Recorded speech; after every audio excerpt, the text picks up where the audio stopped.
سلطان الہند خواجہ غریب نواز خواجہ معین الدین چشتی روزہ رسول صلی اللہ علیہ وآلہ وسلم پر حاضری کے دوران بشارت میں سفر ہند کا حکم ملا۔ راجہ پتھورا کے حکام نے خواجہ صاحب کے اجمیر میں قیام پر بہت مزاحمت کی۔ ہندو جوگیوں اور جادوگروں کو اپنے جادو سے خواجہ صاحب کو مغلوب کرنے کے لیے مامور کیا۔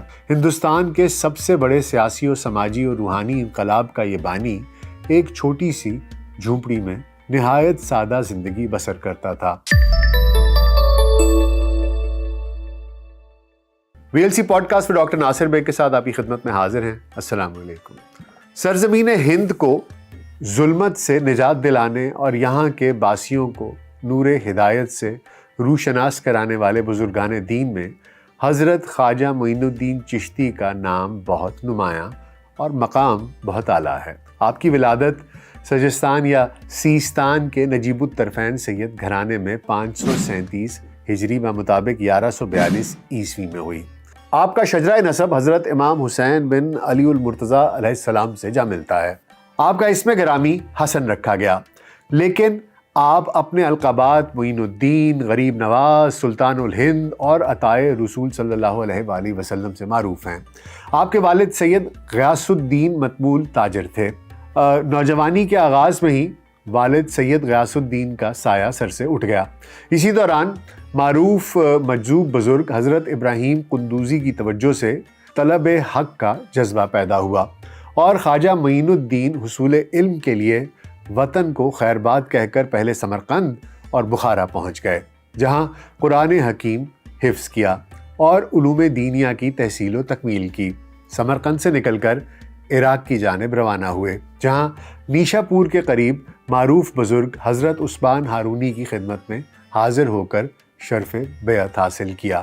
20 برس تک سلوک و طریقت کی منازل طے کرتے رہے، جس کے بعد خواجہ ہارونی رحمۃ اللہ علیہ نے مکہ مکرمہ میں آپ کو خرقہ خلافت پیش کیا اور آپ کے حق میں اللہ اور رسول کریم صلی اللہ علیہ وآلہ وسلم کی بارگاہ میں دعا فرمائی۔ مدینہ شریف میں مسجد نبوی کی حاضری کے دوران آقا نبی کریم صلی اللہ علیہ وآلہ وسلم کی بارگاہ سے آپ کو ہند کی ولایت عطا ہوئی اور وہاں دین کی خدمت بجا لانے کا حکم ملا، جس کے بعد آپ حکم نبوی صلی اللہ علیہ وآلہ وسلم کے مطابق ہندوستان کی جانب روانہ ہوئے۔ اس سفر کے دوران آپ کی حضرت عبد القادر جیلانی رحمۃ اللہ علیہ سے بھی ملاقات کی روایات ملتی ہیں، بہرحال اس کی تصدیق نہیں ہوتی۔ کچھ عرصہ آپ ہرات میں شیخ عبداللہ انصاری کی خانقاہ پر قیام پذیر بھی رہے، پھر غزنی کے راستے لاہور تشریف لائے اور حضرت دادا گنج بخش کے مزار پر حاضری دی اور معتکف رہے، اور یہاں سے براستہ ملتان پہلے دہلی اور پھر اجمیر شریف تشریف لے گئے۔ آپ 573 ہجری کے بعد سلطان شہاب الدین غزنوی کے اجمیر پر حملے کے دوران وارد اجمیر ہوئے۔ اجمیر اس وقت راجپوت طاقت و حکومت اور ہندو مذہب کا بہت بڑا مرکز تھا، لہٰذا راجہ پتھورا کے حکام نے خواجہ صاحب کے اجمیر میں قیام پر بہت مزاحمت کی، اور جب وہ خود ان کے مقابلے میں بے بس اور لاچار رہا تو ہندو جوگیوں اور جادوگروں کو اپنے جادو سے خواجہ صاحب کو مغلوب کرنے کے لیے مامور کیا، لیکن حضرت معین الدین چشتی رحمۃ اللہ علیہ اپنے روحانی قوت اور کرامت سے ان پر غالب رہے، یہاں تک کہ جادوگر سادھو رام، سادھو اجے پال اور حاکم سبزوار جیسے ظالم و سرکش بھی آپ کے مریدین میں شامل ہو گئے، حتیٰ کہ پرتھوی راج کے ایک بیٹے نے بھی اسلام قبول کر لیا۔ چنانچہ آپ کی تعلیمات اور آپ کے فیضان کے اس اثر کو روکنے کے لیے راجہ نے حضرت کو اجمیر سے نکال دینے کی دھمکی دی، لیکن خواجہ صاحب نے اس دھمکی کے جواب میں صرف اتنا کہا کہ ہم نے اس کو باہر کر دیا ہے۔ یہ پیش گوئی بالکل صحیح ثابت ہوئی اور سلطان شہاب الدین غوری نے پتھورا کے خلاف 2 حملے کیے اور آخری حملے میں پتھورا گرفتار ہو کر مارا گیا۔ تصوف کے مشہور سلسلہ چشتیہ کے ہندوستان میں بانی خواجہ غریب نواز وہ پہلے بزرگ ہیں جنہوں نے ہند کے نو مسلموں کو سما کی طرف راغب کیا اور تقرب الہی کی غرض سے حالت وجد میں سما کی اجازت دی، تاکہ نو مسلموں کو اجنبیت کا احساس نہ ہو اور بھجن اور گیت کے عادی قوالی اور سما کے ذریعے اللہ سے تقرب حاصل کریں۔ خواجہ معین الدین چشتی رحمۃ اللہ علیہ بیک وقت معلم، واعظ، مبلغ، روحانی پیشوا اور صاحب کرامت بزرگ تھے۔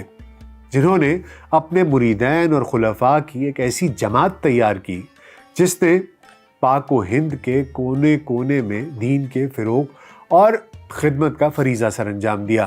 دہلی میں آپ کے خلیفہ حضرت شیخ قطب الدین بختیار کاکی رحمۃ اللہ علیہ تھے۔ پاک پتن شریف میں حضرت بابا فرید الدین گنج شکر رحمۃ اللہ علیہ تھے۔ ناگور میں قاضی حمید الدین ناگوری اور ہانسی میں شیخ جمال الدین ہانسوی رحمۃ اللہ علیہ شامل ہیں، اور جن سے آگے خلفاء میں حضرت نظام الدین اولیاء رحمۃ اللہ علیہ اور حضرت علاء الدین صابر کلیری رحمۃ اللہ علیہ بھی، انہوں نے بھی دین کے فروغ میں اہم کردار ادا کیا اور سلسلہ چشتیہ کی معمولی اختلاف کے ساتھ الگ الگ شاخیں قائم کی۔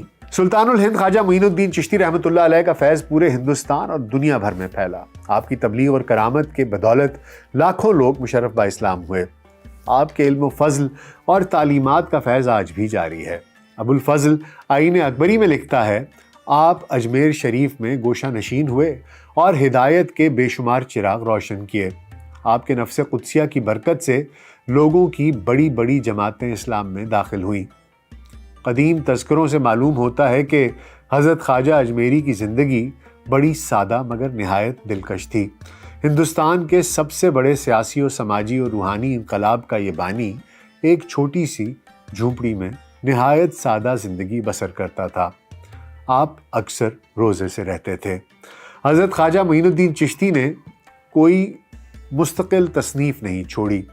آپ کے ملفوظات میں انہیں الارواح، رسالہ اور کسب فیض، دلیل العارفین، گنج الاسرار اور دیوان معین نمایاں ہیں۔ خواجہ معین الدین چشتی کی اللہ، رسول صلی اللہ علیہ وآلہ وسلم اور قرآن پاک سے محبت کا اندازہ ان کے چند اشعار سے لگایا جا سکتا ہے۔ درجاں چو کرد منزل جانان ما محمد، صد در کشا در دل از جان ما محمد صلی اللہ علیہ وآلہ وسلم۔ جب سے میرے محبوب حضرت محمد صلی اللہ علیہ وآلہ وسلم نے میرے دل میں گھر کیا ہے، میری جان و دل میں سینکڑوں دروازے محبوب کی وجہ سے کھل گئے ہیں۔ ماں طالب خدایم بر دین مصطفایم، بر درگہش گدایم سلطان ماں محمد۔ ہم طالب باری تعالیٰ ہیں اور دین مصطفیٰ صلی اللہ علیہ وآلہ وسلم پر قائم ہیں، انہی کے در پر پڑے ہیں، اور نبی کریم صلی اللہ علیہ وآلہ وسلم ہمارے سلطان ہیں۔ در باغ و بو ستایم دیگر مقام اینے، باغم بشست قرآن بستان ماں محمد۔ اے معین، ہمارے باغ و بوستان میں کچھ اور نہ پڑ، حضور صلی اللہ علیہ وآلہ وسلم کی طفیل قرآن ہمارا باغ بن چکا ہے۔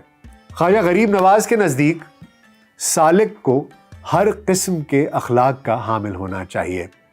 شریعت کی پابندی کو لازمی سمجھتے ہیں۔ کہتے ہیں، صدری حیثیت سے اس اخلاق کی تکمیل یہ ہے کہ سالک اپنے ہر کردار میں شریعت کا پابند ہو۔ جب اس سے کوئی بات خلاف شریعت سرزد نہ ہوگی تو وہ دوسرے مقام پر پہنچے گا جس کا نام طریقت ہے، اور جب اس میں ثابت قدم رہے گا تو معرفت کے درجہ حاصل کرے گا، اور جب اس میں بھی پورا اترے گا تو حقیقت کا درجہ پائے گا، جس کے بعد اللہ تعالیٰ سے جو کچھ مانگے گا اسے ملے گا۔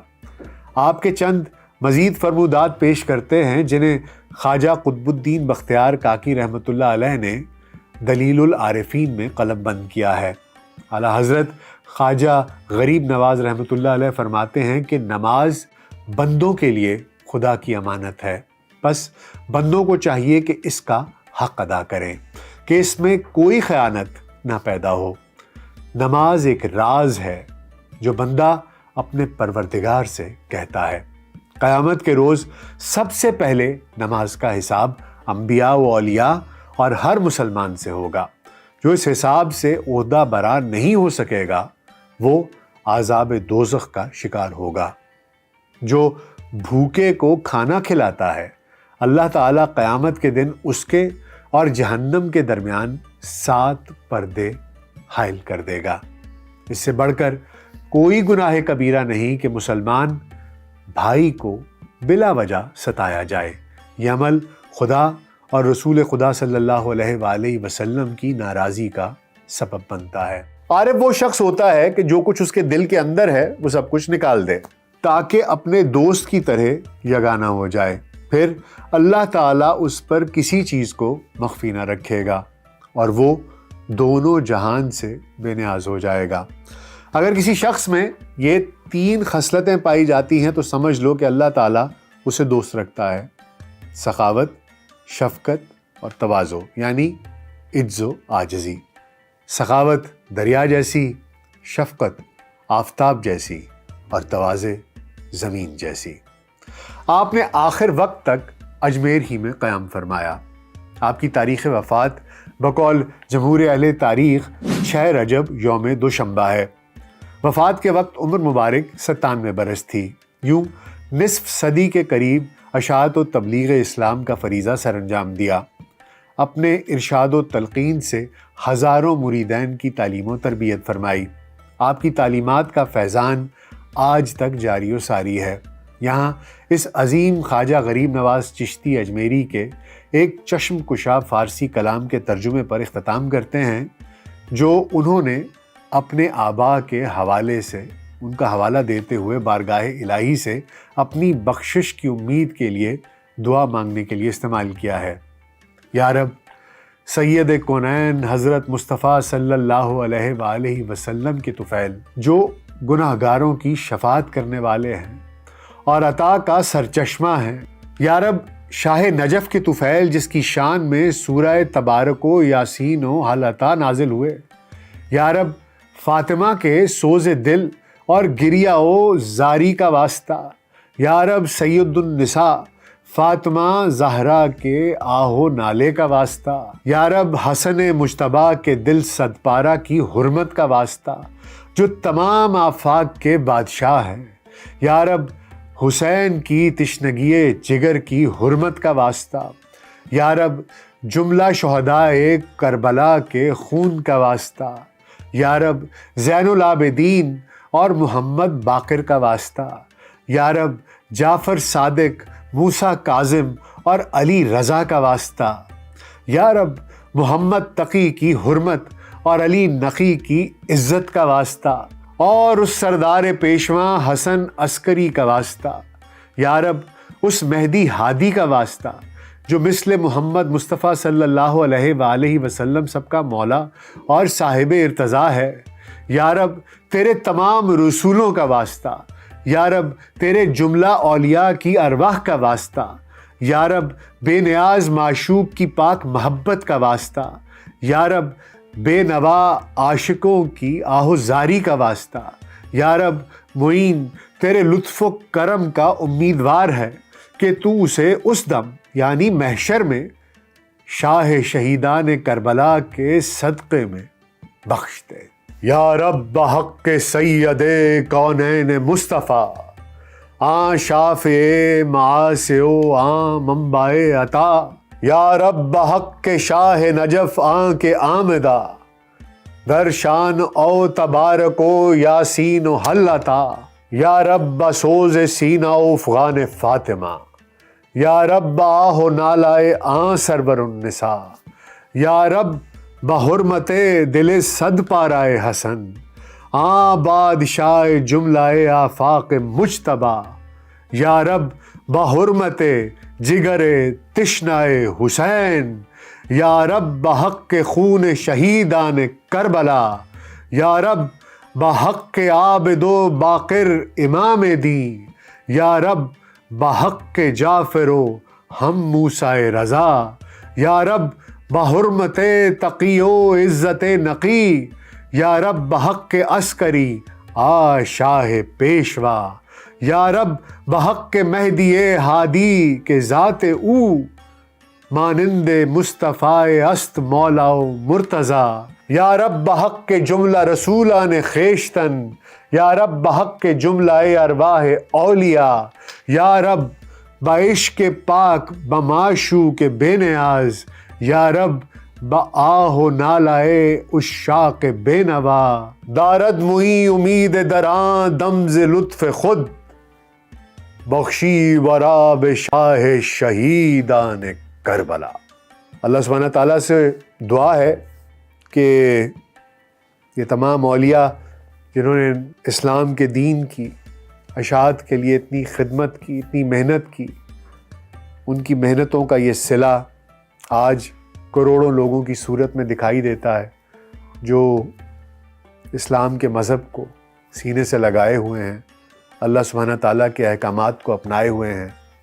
اس دعا کے ساتھ کہ اللہ سبحانہ تعالیٰ ہدایت کا چراغ ہمیشہ روشن رکھے اور مسلمانوں پر اپنا کرم و فضل، اپنا رحم، اپنی رحمتیں نازل کرتا رہے. اس دعا کے ساتھ کہ آپ کو ہمارا یہ پوڈ کاسٹ پسند آیا ہوگا، اپنی دعاؤں میں یاد رکھیے گا. اللہ حافظ.